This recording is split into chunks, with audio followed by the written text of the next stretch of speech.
Alright. Ayan, ito. Linis ako yung motor ko. Ilang buwan nang walang hugas yan, walang linis. Hindi ko alam kung ilang buwan na. Grabe. Ah, busy kasi tayo kaya hindi natin magawa yan. Anyhow, kita nyo naman guys, sobrang dumi. Ayan, nilagyan ko muna ng tubig, pisig-pisigan ko muna para mawala yung putik. Tapos nilagyan ko na rin ng joy. Ayan. Tapos syempre sabi ko, videohan niya na ako. Eto na. Kuskus ko na yung ano dyan. Mga dapat kuskusin dyan. Inuna ko yung flaring, salamin. Sunod, hinuli ko na yung mga pinakamakapal na putik. Yan o. Kita nyo naman. Ganyan ko kaalaga yan. Yung naghahatid sa akin papunta sa trabaho at pauwi. Wow. Na talaga Sana yan. all. Ayan o.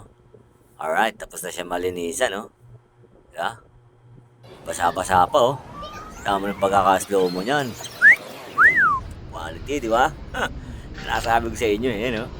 Alright. Inintay ko muna yan matuyo, saka ako nilagyan ng magic gatas. Ewan ko kung bakit tinawag ng magic gatas yan.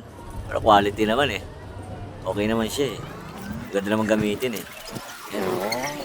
Babalik ang pagkakaitim-itim ng mga yan. Hindi na mamumuti-muti. Alright, di ba? Ayan o. Sprayan ko lang.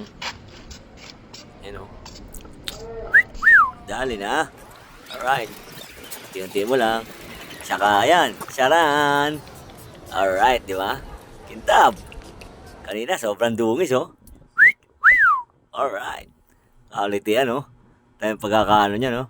Kintab. Ano, isdobo? Carbon, Lodi. Carbon. Alright, di ba? Quality yan. Ayun, oh. Itim na itim ulit. Di ba? Mga namumuti na yun nung nakaraan, eh. Ayun, oh. Dali na. Ha! Alright. Thank you.